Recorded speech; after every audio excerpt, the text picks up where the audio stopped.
Hello and welcome to the next Matthew Meets podcast. And today I'm with Glenn Chusonis, who is the County Media Manager. Hello, Glenn. Hello.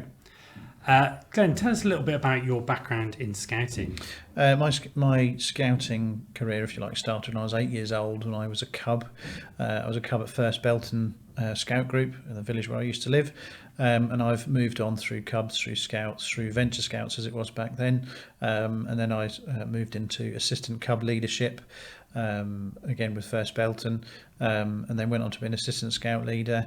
I've been ADC when I was over in the East Norfolk district, the ADC Scouts, and then I've moved into more sort of county-based roles, where some people might recognise me for the support that I gave to Norjam in the sort of media directorate, and that's brought me along to today as the County Media Manager. I'm also one of Norfolk's Queen Scouts, which was a very proud moment, and just proud to be part of Scouting. Great. So you said you're the County Media Manager, so perhaps just describe a little bit what that role is. So County Media Manager is, I work with a team of volunteers that we look to produce stories for the website. We try and extract good news out of groups, and we push our social media feeds. And we're trying very hard to sort of push the good news about Norfolk Scouts out in the wide world. We've got links with BBC radio and television. We've got links with Anglia Television as well, and Archant as well. So we try as hard as we can to sort of push the news of Norfolk Scouts out there. So perception is one of the strands of our Skills for Life strategy. Glenn, why is it important to publicise scouting?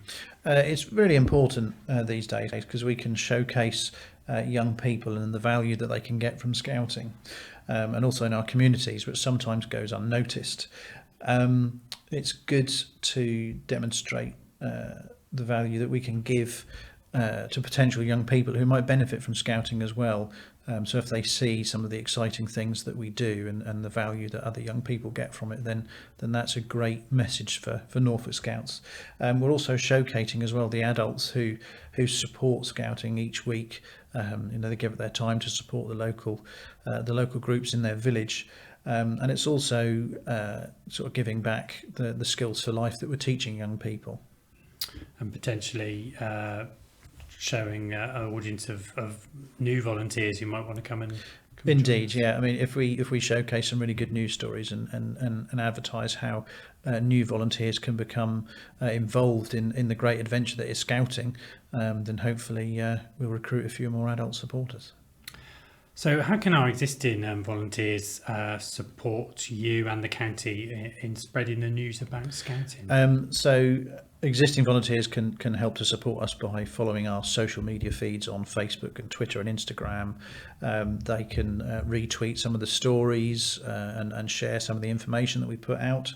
They can also email into us some information they want us to share. The Norfolk Scouts website is also a good place to share information and to talk to people about what we do, and generally just talking about scouting as well is a really good thing to help share what we do. So we obviously need content to be able to do that. So for you, what makes a good media story? So a good media story would have some key elements. So a story that's factual, so a true life story is always a really good story and makes for a good read, and something that's a little bit exciting to the reader that might have a little bit of a backstory. So as an example, if some scouts in your troop or some cubs or beavers have gained a badge, maybe tell us a bit about that badge and the journey that they took to get there.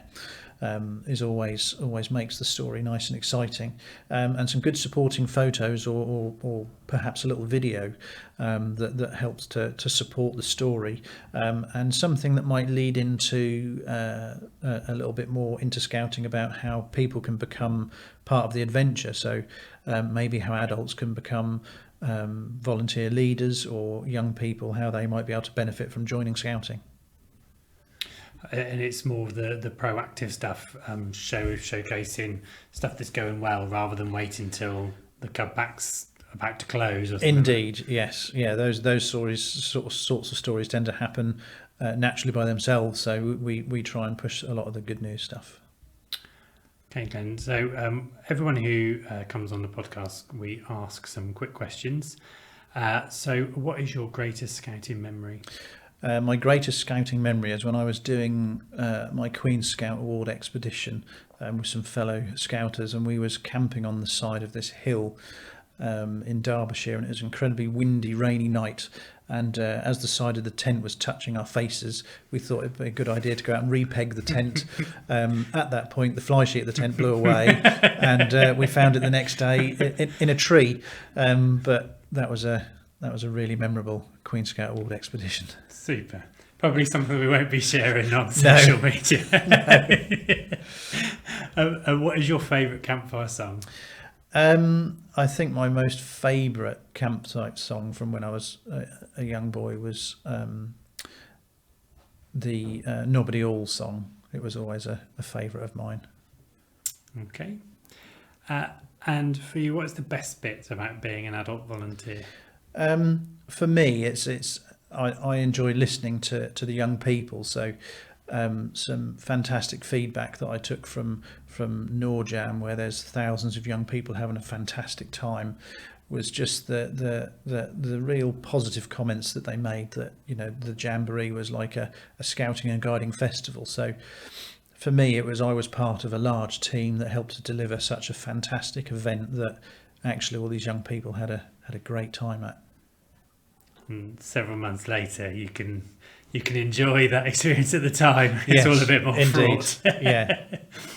And the last question: if you could ask Bear one thing, what would it be? That's a good question. I would probably ask him what drives him and motivates him to be the Chief Scout that he is today. Super. Glenn, thank you for your time, and thank you for what you and all the team do within our media work. All the contact details for the media team are on the website, and we'll make sure attached to this. So thanks for telling us a little bit more about what your team does. Thank you.